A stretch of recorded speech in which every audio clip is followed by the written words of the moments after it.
vou convidar os irmãos a abrirem suas Bíblias, lá na primeira carta de Pedro, no capítulo 1. Primeira carta de Pedro, capítulo 1, dos versos 13 a 25, que diz assim: Portanto, estejam com a mente preparada, prontos para agir. Mantenham-se alertas e ponham toda a esperança na graça que será dada a vocês quando Jesus Cristo for revelado. Como filhos obedientes, não se deixem moldar pelos maus desejos de antes, como viviam na ignorância. Mas, assim como é santo aquele que o chamou, sejam também santos em toda a sua conduta, pois está escrito: sejam santos porque eu sou santo.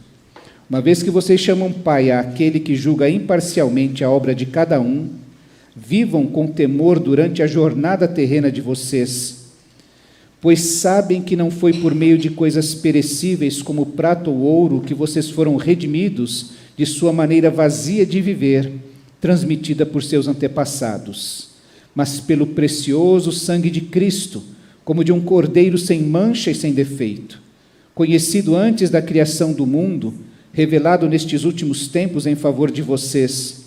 Por meio dele vocês creem em Deus, que o ressuscitou dentre os mortos e o glorificou, de modo que a fé e a esperança de vocês estão em Deus. Agora que vocês purificaram a sua vida pela obediência à verdade, visando ao amor fraternal e sincero, amem sinceramente uns aos outros de todo o coração.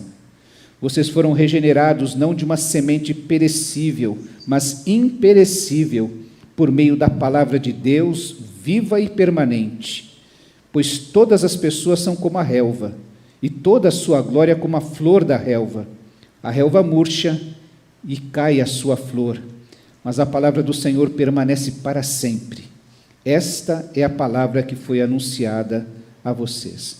Vamos orar mais uma vez. Pai querido, obrigado pela tua palavra. Nós te pedimos, ó Deus, que ela venha realizar em nossa vida, no nosso coração, aquilo que é do teu agrado. Que o teu Santo Espírito tenha liberdade, ó Deus, de estar e transitar e aplicar a tua palavra em nós. É a nossa oração no nome precioso e poderoso do Senhor Jesus Cristo. Amém, ó Deus. Hoje pela manhã nós tivemos uma aula sobre evangelização. Nós aprendemos que a evangelização é o ensino, a proclamação do Evangelho, daquela boa notícia, daquela mensagem de Deus que conduz à salvação. E que, com o objetivo, com a esperança, quem evangeliza tem a esperança de persuadir, de converter aquele a quem ele transmite esta mensagem, esta palavra. Nós aprendemos que nós evangelizamos por amor a Deus, o Deus que nos salvou, o Deus que nos transmite essa missão, o Deus que está em missão, em busca do ser humano e que nos convida a participar desta missão. Nós aprendemos que evangelizamos por amor ao próximo, que é o alvo da missão de Deus. Deus enviou o seu Filho ao mundo porque nos amou de uma maneira especial, para alcançar todo aquele que nele crê. E nós evangelizamos sabedores de que quem faz esta obra é o Espírito Santo de Deus. Ele apenas nos usa, nós somos instrumentos seus. Isso é muito importante porque domingo passado nós aprendemos a respeito da morte de Cristo. O seu sangue derramado naquela cruz nos proporciona salvação. E nós aprendemos e sabemos e celebramos e vivemos nesta verdade de que o sangue de Cristo, ele é fonte de salvação. Se o sangue de Cristo não nos marcar, se o sangue de Cristo não nos purificar do pecado, não há salvação em nossa vida. Mas eu lembrei essa semana de uma amiga da adolescência, primeiro emprego dela. Ela trabalhava perto de casa, ia a pé, saía cedinho, chegava com meia hora de antecedência. Ela disse que ela queria arrumar a mesa dela direitinho, passar no toalete, pentear o cabelo direitinho, e que ela todos os dias, conhecedora dos patrões que ela tinha, ela falou que tinha dois patrões que eram sócios, e que brigavam demais, aqueles sócios que não se dão bem, não é? Eles estão unidos pela briga, pela luta. Então ela falou que chegava mais cedo, tomava o café dela, ia pentear o cabelo, entrava no banheiro, e entrava num dos boxes do banheiro, se ajoelhava ali e dizia: Senhor, me cobre com teu sangue. E vira e mexe, ela estava sentada na mesa dela, ela contava que vinha aquelas brigas, os dois gritando um com o outro, saía da sala, passava pelo escritório, e ela se encolhia e falou: Senhor, me cobre com teu sangue, para que aquelas brigas, aquelas coisas não chegassem a ela. E a verdade, meus irmãos, que Pedro está falando, que este sangue que é fonte de salvação, também é fonte de poder, também é fonte de proteção. Quando essa moça evocava: Senhor, me cobre com o teu sangue, é como se ela pudesse reviver naquele instante aquela experiência daqueles escravos lá no Egito, que estavam guardados dentro daquela casa, que estava marcada com o sangue de Cristo, e quando vinham as tempestades, e quando veio o anjo destruidor, eles podiam, com essa consciência, orar: Senhor, me cobre com o teu sangue, e não deixa que estas coisas me alcancem, toquem a minha vida. Ela evocava esse sangue que é fonte de salvação para as suas lutas cotidianas, as coisas que ela precisava enfrentar. E é o que Pedro nos ensina. Vocês sabem que não foi com coisas perecíveis como prata ou ouro que vocês foram redimidos de uma maneira vazia de viver, transmitida por seus antepassados, mas pelo precioso sangue de Cristo.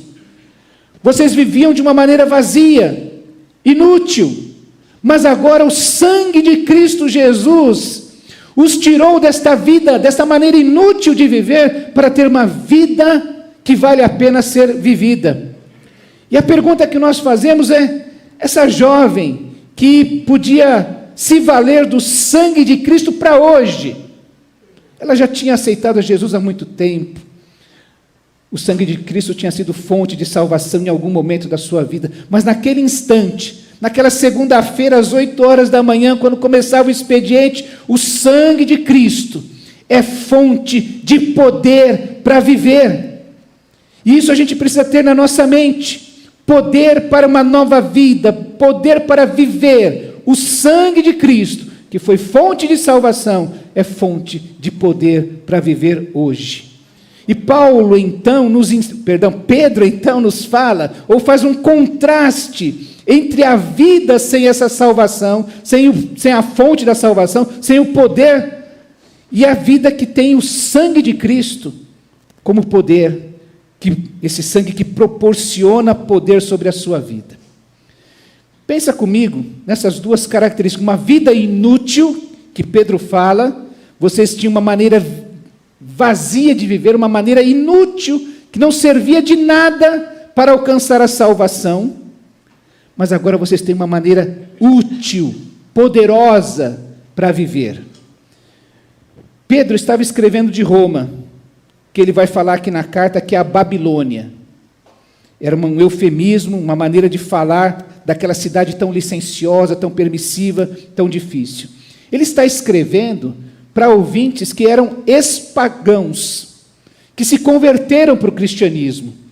E se eles viviam lá em Roma, por exemplo, ou dentro do Império Romano, o Império Romano tinha um panteão de deuses. Se você estivesse vivendo no meio da cultura helênica, grega, como acontecia em Corinto, Corinto também tinha um panteão de deuses, vários deuses. Até quem tiver a oportunidade de viajar para esses lados lá, você vai perceber aquela multidão de deuses que existe. E Pedro está dando ênfase, então, a essas tradições religiosas nos quais os seus ouvintes foram criados. Todos nós fomos criados de alguma maneira num tipo de religiosidade. Eu estudei com um colega congolês, e ele mostrava para nós assim um monte de risquinho de cortes, de cicatrizes que a avó dele fazia quando ele estava lá no Congo, tipo de um ritual de proteção. E para cada ritual eles faziam um cortezinho na pele.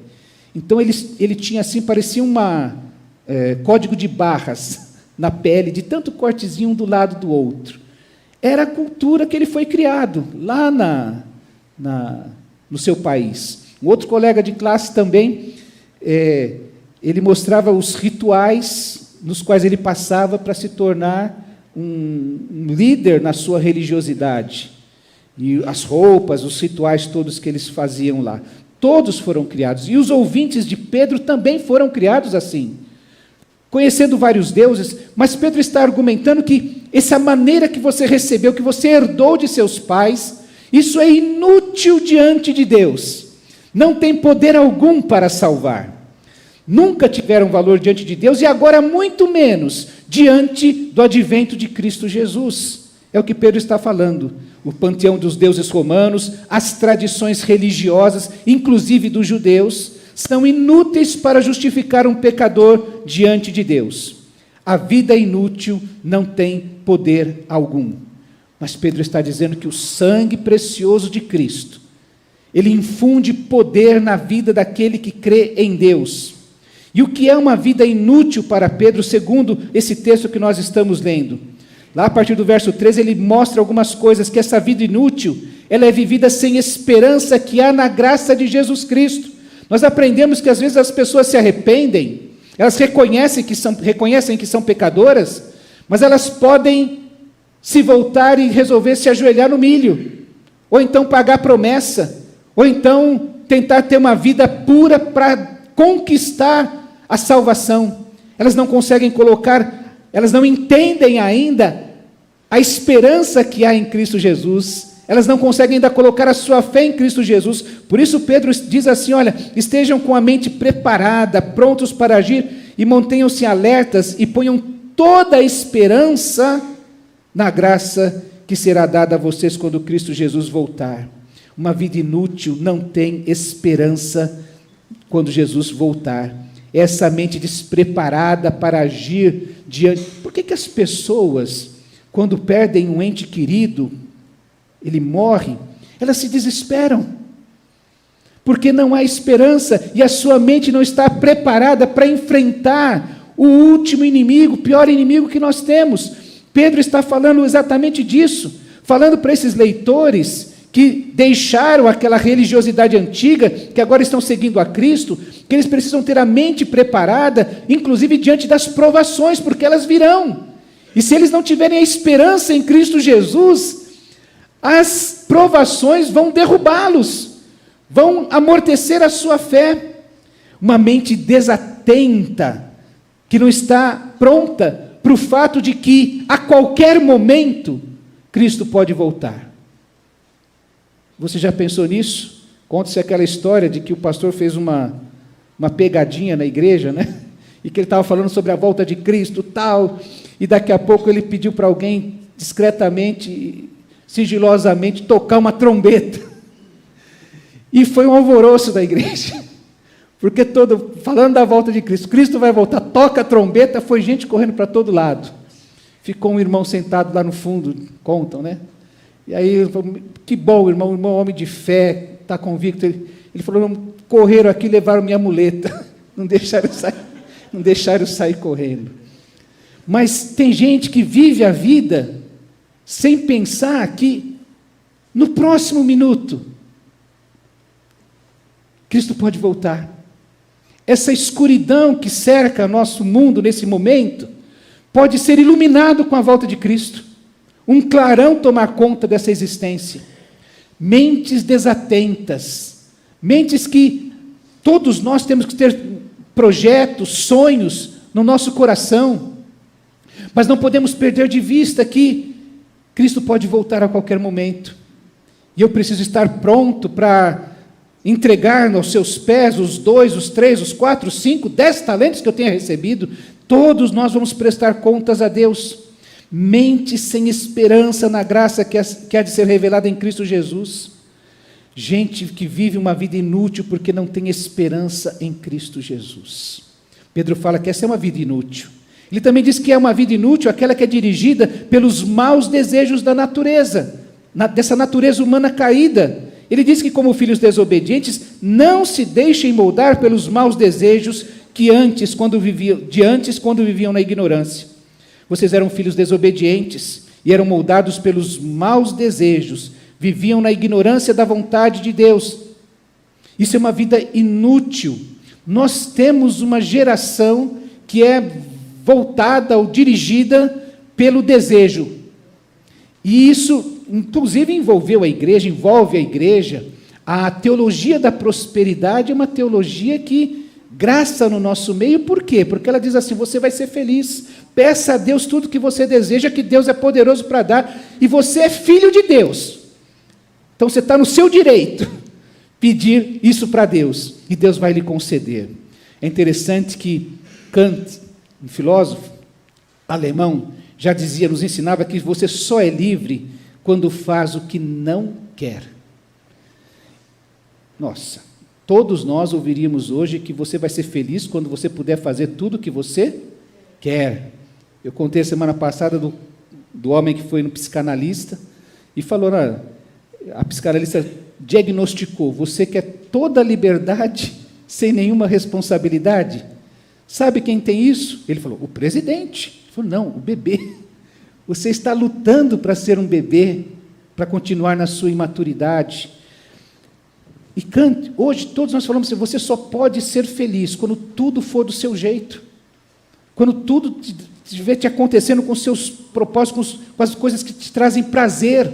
E os cristãos também estão assim. Isso é uma armadilha do nosso inimigo, porque ele usa a própria palavra de Deus, como já fez com o nosso Senhor, para dizer assim, você não é filho de Deus? Deus quer o bem para os seus filhos.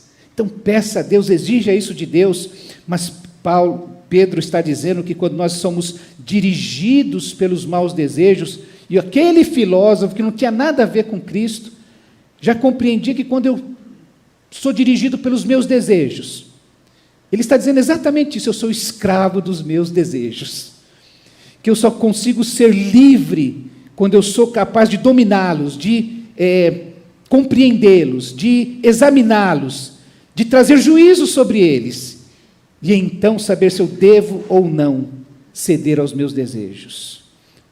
Pedro já dizia, há 2000 anos atrás, que nós temos maus desejos que dominam o nosso coração, esses desejos da natureza humana, que vão andando no nosso tempo. Talvez lá no tempo de Pedro fossem outros. Por exemplo, eu diagnostiquei, eu consigo discernir no nosso tempo esse tipo de mau desejo, que domina inclusive o coração dos crentes. Eu só quero fazer aquilo que me dá prazer. Se eu tiver que ceder um pouco, se eu tiver que trabalhar um pouco, se eu tiver que servir, é muito comum a gente encontrar crentes que criticam muito o que existe na vida da igreja ou que não existe na vida da igreja. E quando você fala assim, você está disposto a fazer isso que você está vendo? Esse problema que você está pronto a ser a solução para esse problema? Ah, não. Não, porque eu preciso viajar, eu preciso estudar, eu tenho tantas coisas que nós vimos hoje pela manhã, tantas prioridades que tomam conta do lugar da evangelização na vida do cristão. Pedro está dizendo que isso é uma vida inútil de ser vivida, uma vida dirigida pelos maus desejos da nossa natureza humana, de quando nós não éramos filhos de Deus. Agora nós somos, mas antes a gente não era. Pedro também diz que é uma vida inútil, uma vida vivida sem santidade. Que palavra mais fora de moda, falar sobre santidade. Mas Pedro dizia assim, verso 15, mas assim como é santo aquele que o chamou, sejam também santos em toda a sua conduta. Você vai se lembrar que aquele povo no tempo de Jesus era profundamente promíscuo, licencioso. Eles andavam com menos roupa do que nós andamos hoje no nosso tempo. Ontem, a jovem me mostrava uma foto de uma moça que foi no mercado com um short que é escandaloso até para ir na academia, mas ela vai no mercado com aqueles shorts. Mas naquele tempo lá as pessoas eram mais licenciosas. Quem vai nas ruínas das cidades gregas, encontra estátuas em situações licenciosas, que eram estátuas que estavam nas praças, nas ruas das cidades gregas daquele tempo, por exemplo. Mas Pedro está falando assim para essas pessoas que se converteram daquele panteão de deuses gregos, deuses romanos, para Jesus. Vocês precisam ser santos. Aqueles deuses, você conhece as histórias, por exemplo, de Zeus, de Hércules, de como aqueles deuses se vingavam uns dos outros, queriam matar uns aos outros, enganavam uns aos outros. Os deuses tinham essas características do seu caráter, mas o Deus para o qual vocês se converteram agora, ele é santo. Então vocês devem ser santos como aquele que o chamou. É esse o argumento. Uma conduta sem santidade é uma vida inútil. Pode dar muito prazer no momento, mas ela vai ser inútil quando a gente chegar diante de Deus. Santidade é a qualidade daquele que é puro, que é inocente. E a palavra de Deus nos mostra, Deus diversas vezes no livro de Levíticos, por exemplo, fazendo exatamente esse argumento. Vocês sejam santos, porque eu sou santo. E Deus dava diversas leis através de Moisés. A santidade é o atributo de Deus, pelo qual Ele é puro e perfeito, separado e acima daquilo que é mau e imperfeito. Esse é o nosso Deus. Quando eu olho para Deus, e quando eu me aproximo de Deus, eu estou me aproximando de um ser que é puro, perfeito e separado de tudo que é mau e imperfeito. E o mau desejo do meu coração, porque eu sou humano, não é? O mau desejo do meu coração, da minha natureza caída que ainda está em mim, as imperfeições que existem em mim, só conseguem se aproximar de Deus, do Deus santo, puro, perfeito, que está acima de tudo isso, por causa da sua graça, por causa deste sangue precioso de Cristo, que me marca. Não é pelos meus méritos, nem pelos seus. É por causa desse sangue precioso de Cristo que nós nos aproximamos deste Deus e podemos andar em santidade. E podemos olhar para esse Deus puro, perfeito, que está acima daquilo que é mau, imperfeito, e tê-lo como nosso padrão de vida. Uma vida sem santidade é uma vida inútil. Vive longe de Deus. A gente só consegue enxergar Deus buscando santidade. São os nossos olhos sendo purificados da maldade, daquilo que é ruim, que nos seduz neste mundo. Os nossos olhos precisam ser purificados dos ídolos, das maldades deste mundo que seduzem o nosso coração, para nós podermos nos aproximar de Deus. Uma vida inútil é uma vida vivida sem santidade. Pedro também vai afirmar que uma vida inútil é uma vida sem relacionamento correto com Deus.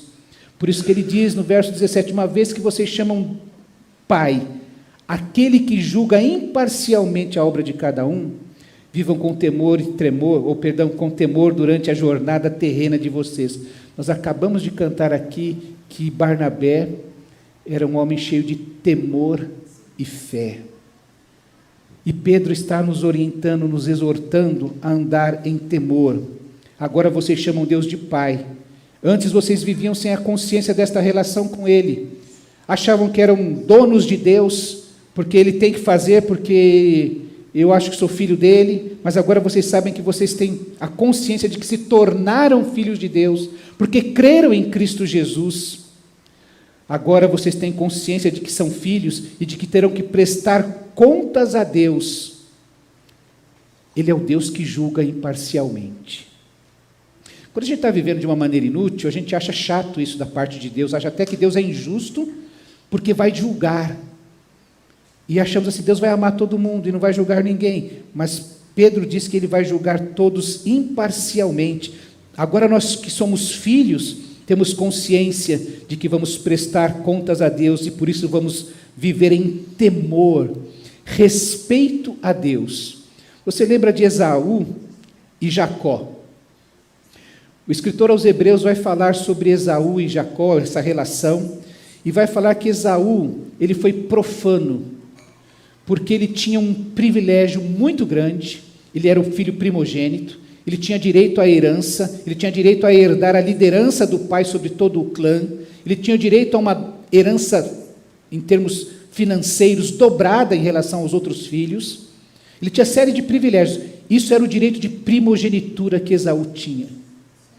E a Bíblia diz que ele foi profano porque ele não tratou com o devido respeito, com o devido valor, o privilégio que ele tinha.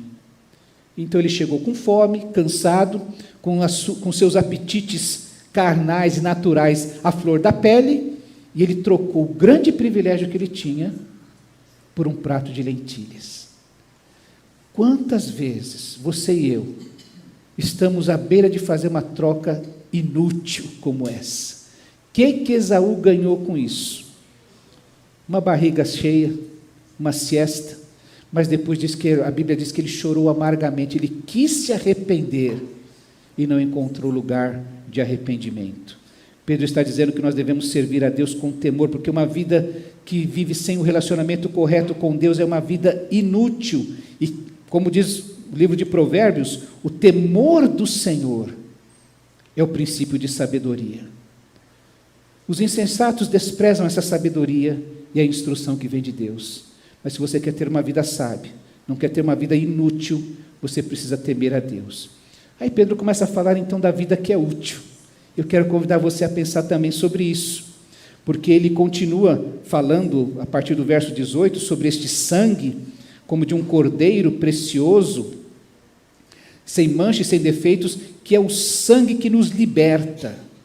E ele vai dizer então que vocês foram resgatados. Isso significa que foram libertados, não por coisas perecíveis, dessa maneira inútil de viver, sem santidade, sem relacionamento correto com Deus, sem consciência do relacionamento com Deus. Ele diz que o sangue de bodes e carneiros não providenciava no Antigo Testamento uma verdadeira e uma cabal libertação, e por isso que se exigia sacrifícios constantes. Esse meu colega tinha esse monte de marquinhas no seu corpo, porque de tempos em tempos ele precisava renovar essa proteção a Deus. Eu contava desse outro colega. Ele nos mostrou lá nos slides todo o ritual pelo qual ele passava, feito no Brasil também, que também trazia essas marcas no seu corpo. Ele foi explicando, porque ele era um professor universitário, morava em São Paulo, mas ele tinha que pegar o avião toda segunda-feira, ele ia para onde ele dava aula e voltava na sexta-feira. Então ele foi para fazer esse ritual, para ter proteção diante dessas viagens constantes de avião, esses deslocamentos. Ele foi contando aquilo muito interessante, os rituais que tinham que fazer, sangue que é derramado para poder fazer tudo isso. E a minha pergunta foi, não existe um sacrifício assim, definitivo, cabal, que te protege de uma vez por todas? Ele falou, não existe. Então é só isso que eu queria saber. Não queria criar polêmica na classe. Esse grande colega, onde ele me encontrava, ô irmão, como é que você está? Vamos embora. Mas essa ideia de que não havia um sacrifício cabal e definitivo. No Antigo Testamento, os animais que eram mortos. Era preciso fazer sacrifício todos os dias, todos os anos, porque não era perfeito. E Pedro está nos falando assim, agora vocês foram libertados, inclusive, desses rituais necessários diariamente, constantemente. Vocês agora têm uma vida útil, porque vocês não servem mais, não são escravos. Vocês agora foram libertados. Não para viver daquela maneira, mas para viver de uma maneira poderosa, por causa deste sangue. A vida útil confia no poder do precioso sangue de Jesus. O verso 19 Pedro diz que nós somos libertados pelo precioso sangue de Cristo, como de um cordeiro sem mancha e sem defeito, conhecido antes da criação do mundo e revelado nestes últimos tempos em favor de vocês. Agora surgiu o cordeiro perfeito, sem mancha e sem defeitos, que providencia um sacrifício perfeito. Quem ainda vive sofrendo, será que Jesus me perdoou?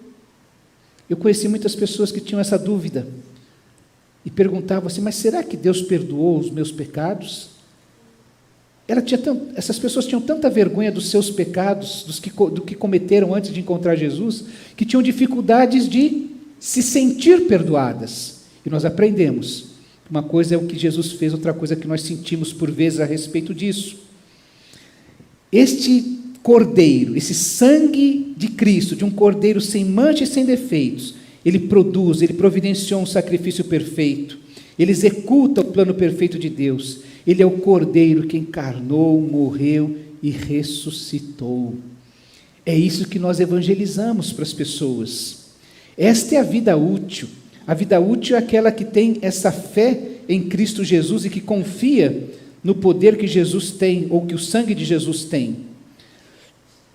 É uma vida também que deposita a sua fé no precioso sangue. Veja que no verso 21 diz que por meio dele vocês creram em Deus.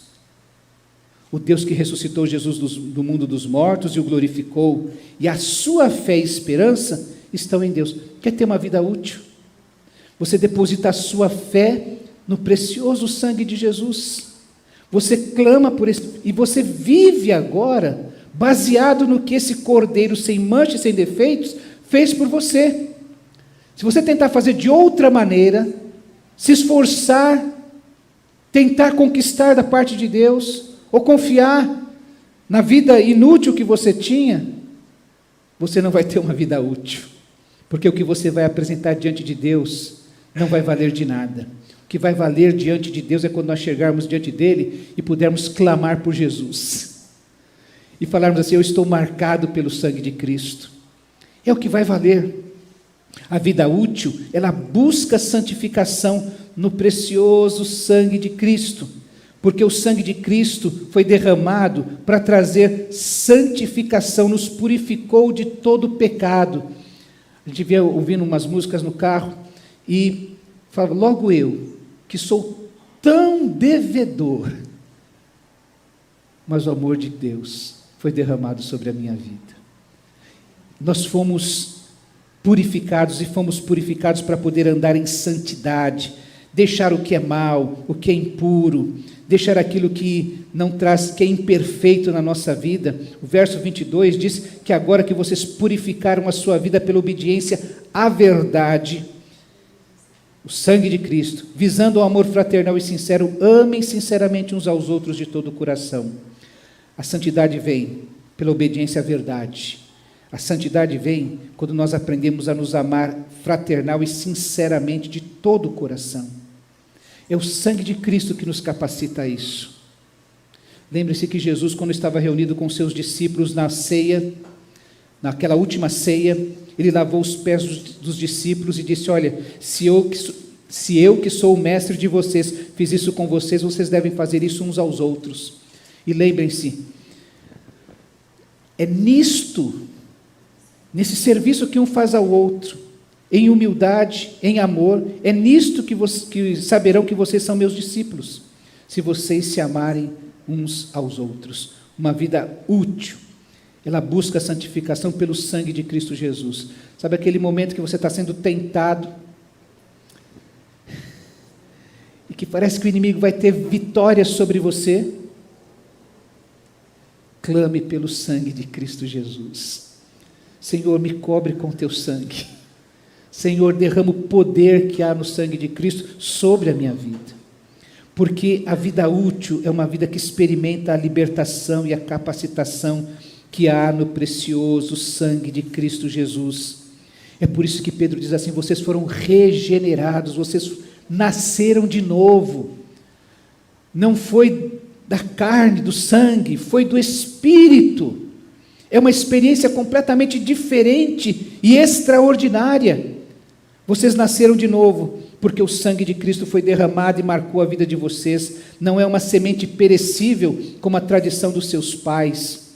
Meus irmãos, tanta coisa que eu aprendi no passado, que era tão importante, e hoje ninguém dá valor. Cada geração que vem aprende uma coisa diferente, e é confrontada com uma realidade diferente. Me mandaram um videozinho, uma criança pequenininha. Eu lembro que quando eu comecei a trabalhar, e eu ganhei uma mesa para trabalhar naquela mesa, um telefone, um ramal meu, né? Aquele telefone que você tinha que discar, né? Era tanto que a gente usava caneta, né? Porque já não aguentava mais pôr o dedo naquele telefone e tal. E aquilo era uma tecnologia. Quando chegou um telefone na minha casa, nossa, que tinha uma família na rua que tinha telefone, e alguém lá do interior da Bahia tinha que ligar aqui para falar com meu pai, tinha que marcar horário para poder ligar. E quando chegou o meu telefone, quando a igreja ganhou um aparelho de fax. como dizia um amigo meu, eu falei, como é que a gente viveu até hoje sem um aparelho de fax? Hoje é um negócio que a irmã Silmara falou, irmãos, não doem aparelhos de fax para a igreja, que a ação social não usa essas coisas, não tem o que fazer com isso. E essa menininha que aparecia no vídeo, essa geração mais moderna, tinha uns 3 anos, até falava difícil, ela olhou para aqueles rádios que tem toca-CD, rádio, toca-fitas, né? Estava no chão assim, ela falava assim, Alexa, Alexa, porque ela já nasceu, na casa dela tem uma Alexa, com quem ela vê todo mundo falando, e ela achou que aquele negócio ia... Ela estava brava porque o negócio não obedecia a ela. Cada geração aprende coisas diferentes, aprende valores, inclusive, diferentes, não é? Eu lembro de, há uns quase 30 anos, quando a Marta Suplicy era prefeita de São Paulo, e ela foi falar numa escola do bairro. E ela foi falar porque ela estava numa propaganda de um momento que falava assim, quem ama se cuida. Então ela foi numa escola que tinha adolescentes de 12 a 16 anos, né, o ginásio, e ela foi falar sobre isso, quem ama se cuida. Você tem 12 anos, 13 anos, se você usar camisinha, pode ser promíscuo quanto quiser. Era esse o slogan. Não é? Quem ama se cuida. Desde que você use camisinha, pode ter quantos parceiros você quiser. E eu lembro de uma família que ficou muito revoltada porque o filho acabou engravidando uma moça, uma menina de 16 anos, alguma coisa assim, 2 adolescentes. Está vendo, pastor? Se tivesse usado... Eu falei, eu ouvi, né? Eu nunca discuti sobre isso, mas eu achei interessante como os próprios cristãos mudaram seus valores. Se eu tivesse usado, não tinha problema, pelo menos não tinha engravidado. Os valores vão mudando. A tradição de nossos pais fica para trás. Os valores que às vezes aprendemos e que foram tão importantes, podem até cair em desuso. O sangue de animais, que foi tão importante num período da história de Israel, não tem mais valor algum. Existem movimentos que querem retomar os sacrifícios no templo de Jerusalém. E eles ainda não entenderam que isso acabou, se esgotou, com o sangue precioso de um cordeiro sem mancha e sem defeitos. Isso tudo é como a relva que é passageira, como a flor, que hoje está bonita. Às vezes a gente está aqui durante a semana, floresce uma flor tão bonita, chega no domingo já foi embora. Vocês nem perceberam que ela surgiu ali. Mas a palavra do Senhor faz a gente nascer, porque ela nos aponta para o sangue precioso de Cristo.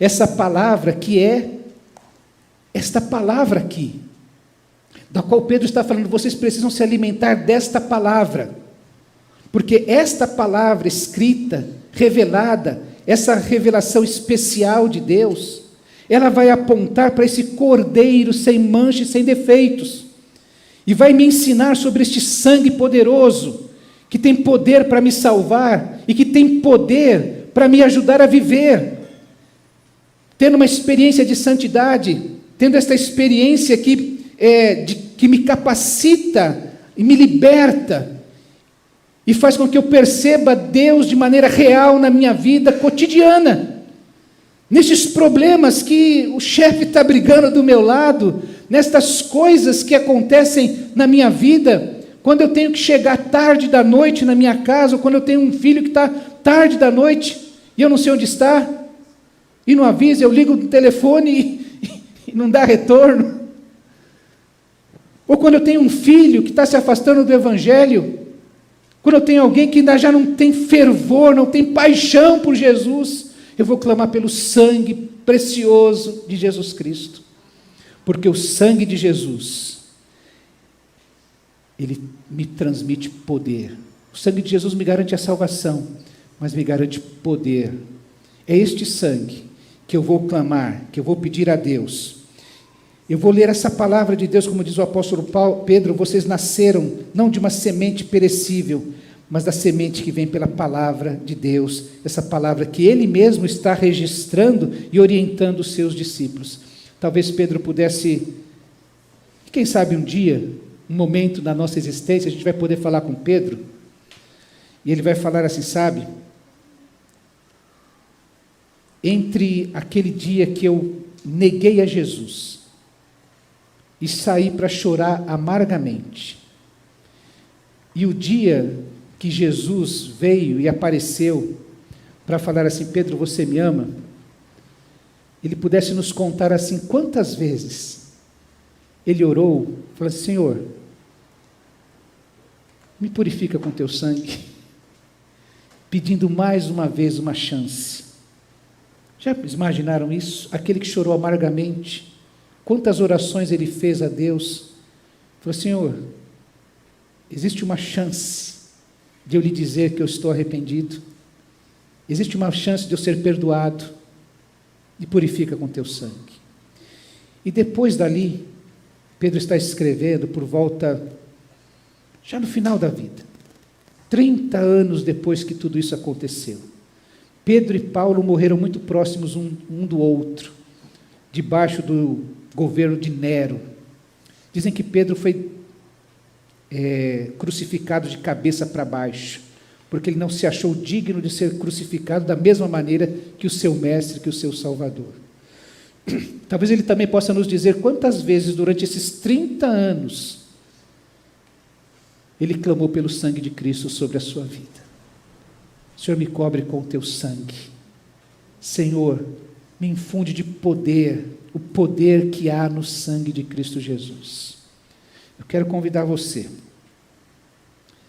porque uma vida útil é uma vida que revive constantemente, dia após dia, os benefícios do sangue de Cristo. Ele nos resgatou de uma maneira inútil de viver, ele nos libertou, ele pagou o preço necessário para a nossa libertação, e ele nos regenerou. Assim como arrependimento, é preciso ter consciência dos meus pecados e voltar a minha fé para Deus. O que Deus, o sangue de Cristo fez por nós foi nos libertar dessa maneira inútil de viver e nos gerar novamente para uma vida útil. Aquela vida que Jesus disse assim, olha, eu vim para vocês terem vida e vida em abundância. Vida que vale a pena ser vivida, vida que vive no poder que há no sangue precioso de Jesus Cristo. Vamos orar cada um. E olha, eu sei que você deve ter aí alguma área da sua vida que você precisa do poder que há no sangue de Cristo. Eu sei que por vezes nós temos dúvidas em nosso coração, lutas em nosso coração, e nós precisamos pedir, Senhor, me cobre com o teu sangue. Às vezes nós temos pecados que estão sendo agasalhados no coração da gente, raiva, tristeza, angústia, maldade, vingança, sei lá, tanta coisa feia, horrível, tantos pecados horrorosos que podem tomar conta do nosso coração, e nós precisamos pedir para Jesus nos purificar com seu sangue precioso. O sangue de Jesus nos garante poder em nossa vida. A gente não precisa ficar onde está, caído, com medo. A gente pode se levantar para servir a Deus. Clama agora pelo sangue de Cristo Jesus e o poder que Ele tem para te oferecer. Eu quero orar por você agora e pedir para você colocar a sua necessidade diante de Deus, sabedor que o sangue de Cristo é poderoso, Ele tem poder para salvar, Ele tem poder para curar, Ele tem poder para dar direção, Ele tem poder para nos salvar. E como diz Paulo aos Romanos, se Ele não poupou nem mesmo o seu próprio Filho, antes o entregou por nós, de graça, como não nos dará, juntamente com Ele de graça, todas as coisas? Todas as coisas incluem a sua necessidade aí no seu coração. Essa angústia, esse problema, essa questão que você traz diante de Deus agora. O sangue precioso de Cristo. O sangue de Cristo é precioso, porque Ele tem poder para resolver tudo isso. Queria convidar você a colocar a sua fé agora, depositar a sua fé em Cristo Jesus agora. Fecha os teus olhos então. Deus querido, nós somos sabedores de que não somos nada. Nós somos pecadores. Nós somos pó. E nós lamentamos profundamente isso. Gostaríamos, ó Deus, que todos os nossos pensamentos, todo o nosso ser, toda a nossa vida, fosse plenamente puro, ó Deus, para te agradar. Mas nós vimos diante de Ti, ó Deus, sabedores também dos nossos pecados, das nossas limitações, das nossas fragilidades. Nós reconhecemos, ó Deus, que dúvidas tomam conta do nosso coração, que por vezes duvidamos do poder do Teu sangue, do Teu amor já provado na cruz do Calvário, da Tua presença em nós. Nós confessamos tudo isso, confessamos que temos medo, ó Deus, do futuro, não só da eternidade. Às vezes temos medo do que será amanhã. E nós te pedimos, ó Deus, que aquele sangue precioso que faz com que o Senhor nos enxergue de maneira diferente, ó Deus, que faz com que o Senhor nos receba em sua família, como filhos amados e amadas, que o Senhor coloque um anel, nos dê roupas novas, sandálias, e que faça um banquete, ó Deus, cada vez que nós nos voltamos para Ti. Nós te pedimos, ó Deus, que este sangue que nos proporciona tudo isso, venha nos purificar, ó Deus, destes pecados, destes medos, destas angústias, destas inseguranças todas, ó Deus, para que a nossa fé seja renovada, para que possamos andar em segurança, e para que a vida que vivemos contigo seja uma vida que vale a pena, uma vida útil, uma vida abundante, ó Deus. Ó Deus querido, que o Teu sangue nesta noite nos purifique de tudo isso, e que ninguém saia daqui da mesma maneira que entrou, mas renovado, ó Deus, regenerado, mais uma vez, ó Deus, pelo precioso sangue de Cristo Jesus. Nós desde já te agradecemos por tudo que o Senhor já fez e já provou e ainda há de fazer. No nome precioso de Jesus Cristo é que oramos. Amém, meu Deus.